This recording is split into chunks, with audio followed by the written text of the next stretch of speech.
Wait. There's no raid?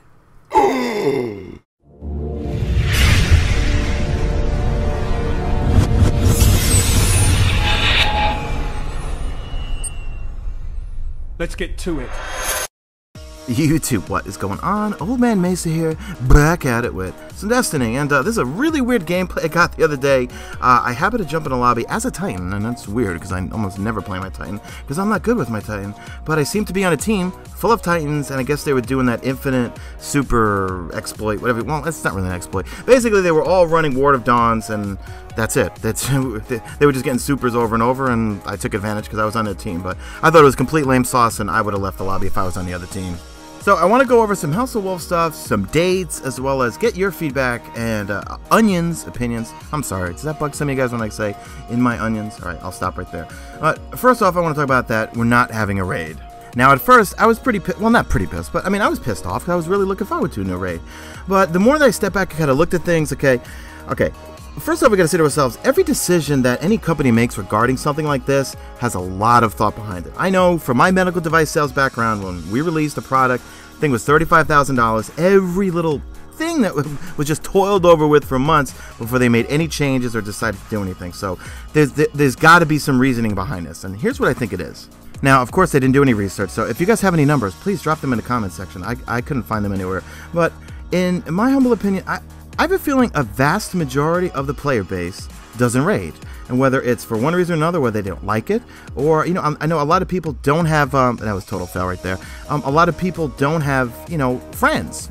I know that sounds so bad, but they don't have people they play with on a regular basis. I mean, for years before Destiny, I had no friends on PSN. I was always a lone dog playing Call of Duty and even Killzone Shadowfall for that matter. And so many times when I'm doing like the weekly with randoms, or if I'm doing rock strikes at randoms, I run into so many 31s and not as many 32s. And I was saying to myself, geez Louise, how could they not be 32 by now? Come on. I was 32 right before Crota Hard came out on all characters. But then it said, wait, Sean, think about it. There's probably a lot of people that don't partake in the raid, either for one reason or another, regardless. But for them not having a raid and giving the other people something that they could do with just 3 people and still get endgame content, I think that's a great idea, actually.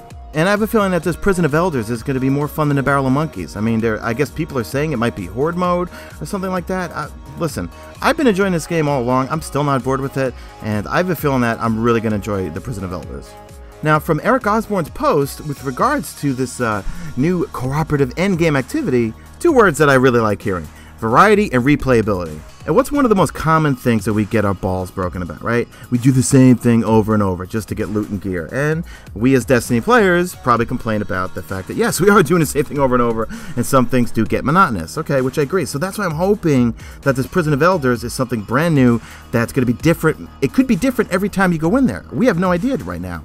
And I mean, we're pretty sure that they did have a raid planned for the House of Wolves when we saw back leaked photos, whatever, a lot of stuff. But, who knows? Maybe it wasn't ready. And I guess we could all agree we'd rather have a fully polished raid than have something that's right away full of exploits and cheesing and glitches and all sorts of stuff. I'd rather wait a while. See here, I'm just taking a look. I said, yep, they're all in a full party right there. So I took advantage of their Titan cheese. So that's how I feel about it, guys. But make sure you let me know in the comment section how you feel about it. Are you guys excited for this, or are you straight pissed off that we don't have a raid this time? So on April 22nd, make sure you tune in to Bungie stream, because we're going to get a tour of the reef and then finally get a lot of our questions answered as to actually what's going to be there. Is it just going to be the Queen with all of her bounties and things you can get from her, or is it going to have other stuff there, other vendors, or some of our faves, Dead Orbit, Future War Cult, and New Monarchy going to have stations up there? We don't know. So really looking forward to that, so make sure you tune into that. And they're also going to go over the upgrade paths for our gear. And obviously we see the picture of the Fatebringer going from 300 to 365 attacks. So I'm sure everyone's super excited about that. I know for me in particular, I want to see my corrective measure go up to 365, and also my Vision of Confluence. Love those things. I am curious if it means all legendaries, but I highly doubt it.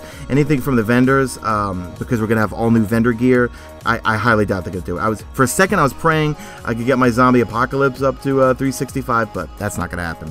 Then on April 29th, we're going to get the reveal and live gameplay of the Trials of Osiris. So, okay, we're finally getting it. I know it's been rumored forever, data mined all the gear and all that stuff, people posting all over Reddit and stuff, but it's finally coming. And I'm going to say that that ties into my theory that, you know, there is still that vast majority of players that don't raid. And particularly, there's probably a huge portion that only play PvP. Don't like any of the PvE stuff, strictly multiplayer. So this then rewards those type of people that they can get endgame content by just playing the Trials of Osiris, right? So you see two sides of the coin there, right? They're opening up so that PvE players who don't raid, they can get endgame content. Then you got PvP players who don't play PvE, they can get endgame content. And I also think I read somewhere on Twitter that there's like a small social space or something, a Mercury for the Trials of Osiris. I don't know. Guys, I don't want to tell you stuff I don't know. So if you guys know, leave in the comment section. But I'm looking forward to the Trials of Osiris. I mean, I've been playing a little skirmish lately, but man, I am definitely not going in that thing solo. And I'm pretty sure the Trials of Osiris is not going to be a timed thing like the Iron Banner. I think it's probably going to be there all the time because, again, probably the purpose of it is to provide endgame content for people that only like to play PvP. So that's going to wrap it up for this, guys. So let me know what you think in the comment section of all this. I'm going to try to keep your sub boxes spam free. I don't want to cover every little thing that comes up. I know there's a huge patch today. I'm not going to go and make a whole video reading the whole thing, guys. It'd be too long to do, and you know I just babble through it all. So go check that out. I'll link that actually in the description too. So, all right, you know me, babble mode is engaged, guys. So drop a like on this video only if you see fit. Follow me on Twitter, Mesa Sean. Check out my stream. Links will be in the description. That's it. You stay beautiful, Guardians.